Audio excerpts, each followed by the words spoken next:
Hello everybody and welcome back to Big Dan's channel. I am of course as always Big Dan and today I am going to be reviewing Kinds of Kindness. However, just before I get into the video, something I want to say real quick. I know it has been a little while for those of you who regularly watch the channel since my last video came out. I just wanted to say the only reason is because I decided to take a little bit of a break because I hadn't been to the cinema very much.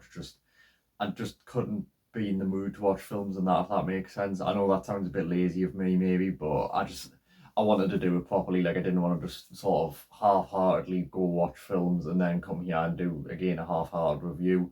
Like I feel like I'd just probably do it right and be willing to probably talk about the film and stuff like that when I watch it. Like I know these aren't long reviews anyway, but just do you know what I'm trying to say? Like I just thought it was better for a personal standpoint and that to not review films while I just couldn't really be bothered to go out and see them. But I'm back now and I have at least hopefully got a few planned that I want to go see soon. So this shouldn't be a problem. And other than that, I hope you enjoy the rest of the review. So first off, I want to say about this, I know a lot of people like this film quite a bit. I'm sorry to say, I did enjoy it. First off, I want to clarify, I did enjoy this film. It's just, I don't think I was quite on the same scale as everyone else was for me. Because, yeah, I don't know. I enjoyed it. I don't think it's a bad film. It's just, I couldn't quite give it like a massive rating like everyone else was. Like I just didn't find it an Oscar-worthy film and stuff like that. And to be honest, I found Poor Things to be better because obviously it's another Yorgos Lanthimos film that came out this year, and to be honest, it's the only other one by him I've actually seen. But to get into it, first off, performances great. If there was something that win an Oscar for it, it's definitely the performances. They were great here. I haven't got a single flaw with them. Stacked cast, absolutely not a problem whatsoever with them. Score as well, great. There's like a throat singing sort of score that's used quite a bit throughout the film. I really liked that, and I thought it was quite similar to Poor Things in that respect. And you could tell it was sort of like a Yorgos film. I think that's one of his auteur traits, to be honest. So I quite like the use of the throat singing. And as well as that, it was very, very well paced. I did not look at me watch a single time throughout the entire film, which is saying a lot considering this film's like, what, 2 hours 45, something like that, or just shy of it. So I thought that was pretty well paced and stuff like that. And I think the different stories, the sort of aspect of the film really helped in that respect. But this is where we're getting our problems. My main two problems with it. First off, there wasn't much explanation at the end of each story, to be honest. Like, as much as I enjoyed watching them, there was a problem where it just didn't really elaborate on anything that happened at the end of each story and even like just the end of the film. And it didn't feel like there was much of sort of a link between each story. It kind of just did its own thing. But it felt linked but didn't at the same time. I don't know. It's a bit of a hard one to describe unless you watch the film. But yeah, I don't know. It was just a bit weird, and I didn't really understand what was going on some of the time. And I wish it explained a little bit more, or like provided you some more exposition on just sort of like how they were linked, or like I think you get what I'm trying to say. Like it did make you a little bit uninvested after a while and just sort of what was going on. And as well as that, one problem I had, especially because obviously if you don't know this, it's a three-story film, so it's like an anthology kind of thing where so you've got like the first one, which I assume they're about evenly split, or at least they felt that way, but I can't confirm it, so please don't take my word on that. But the thing with them, and as I say again, this was especially in the first of the three stories, the dialogue at times seemed sort of intentionally badly done, but not for really any reason, if that makes sense. Like, I don't think it was lazy writing particularly. I would never put that to anyone who works on one of these films, but it was just a thing of like, I don't know. It didn't really. The dialogue just seemed it kind of seemed like the stuff I'd put in Moth, to be honest. Like it's just I was honestly proud of my dialogue I wrote for that film at times, and I just again it seemed like it was intentional, and I was thinking, oh, maybe there'll be like a reason for it at the end, but it gave me a laugh, I guess, but that's about it. Like I just thought there might have been like some specific reason they decided to include it, but I don't know, it just never really came across as to why it was done that way when they could have so easily just made like better dialogue, which they did throughout like the bulk of the film.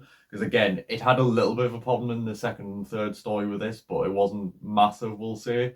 And it was mainly just the first story, but I don't know, it was weird. If someone could tell us, like if you want to write in the comments if you've seen this film and you've like found an article or something saying why they did the dialogue like that, I'd massively appreciate it, because to be honest, I don't really understand why they wrote it like that. But yeah, it wasn't too big a problem, but I don't know, it's just a little bit of a lingering thought that sticks with me. But again, if one of you can find a reason why they did it that way, then I'd greatly appreciate it. I know I'm being a little bit abrupt with this, but that is genuinely all that I have to say about the film. Again, I thought it was decent. It's not a bad one. I just expected a little bit more, especially off seeing ratings and just talking to friends about it and seeing their ratings and stuff like that. So, for the reasons I've mentioned, with obviously the excellent acting and some problems with just lack of exposition at the end of stories and stuff like that, my final verdict for Kinds of Kindness is a 7 out of 10. Again, I know that is going to sound low for what a lot of people have gave this film. It's just my opinion. If you've watched this and you're just deciding to watch my review, see my take, if you liked it and you're thinking, what rating is he giving it that for? He's an idiot, something like that, that's fine. I'd rather you didn't call us an idiot, but hey, I'm not going to disagree. I'm glad you liked the film more if you did. I know some people didn't like it, which again is completely fair. I just thought it was mid. Again, I can understand why. But yeah, I can only give it really a 7 out of 10. It was pushing for an 8 at times, but the more I thought about it, the more I was kind of like, just all comparing it to 4-star films I've watched this year that I've also reviewed on this channel, obviously some with Tyler. And yeah, I don't know, it was just not the best. Well, no, that's a bit harsh, but it didn't compare, well, is all we'll say. But yeah, it's still a decent time. If it's one you've got a bit of interest in seeing, I'd still go say, I'd still say go see it. I'd not give it 4 or 5 stars like some people have. But again, if you like this film, I'd still say go out and watch it if you want to, or you've got an interest in it. I'm not disagreeing. Still a decent time, and it's just not one I'd go straight for. Like, I'd watch maybe a film you've heard quite high reviews for, even though this has before this, if that makes sense. But yeah, other than that, that's about all I've got to say. I've got a Patreon now as well. I don't think I've ever mentioned that in a video. I'll put the link to that down in the description. I might mention it in a few later videos, or from now on, I'll see how it goes and stuff like that. But yeah, if you want to join the Patreon and you've got the money to do it, you are more than welcome to. It gives you early access to Big Dan videos, so you get access to my videos that I release about a day earlier before they come on YouTube for everyone else to watch. It also just helps support me and just keep us going with stuff like that, because I have got a few videos planned soon that are a little bit costly, so, giving me money through the Patreon, and again, it's not only memberships, I've made the prices lower than I know a lot of people do, just because I understand people might not have as much money. You can also buy like the moth script and the thumbnail and stuff like that. But yeah, I'll not keep going on about it. Just if you want to support me through that way, if you want to give either a membership or just a one-off by buying either the moth script or thumbnail, which again I've made cheap because I understand people don't have a massive amount of money. Well, at least most people who watch these videos, I know my audience. But yeah, other than that, thank you guys for watching. I am out. Peace.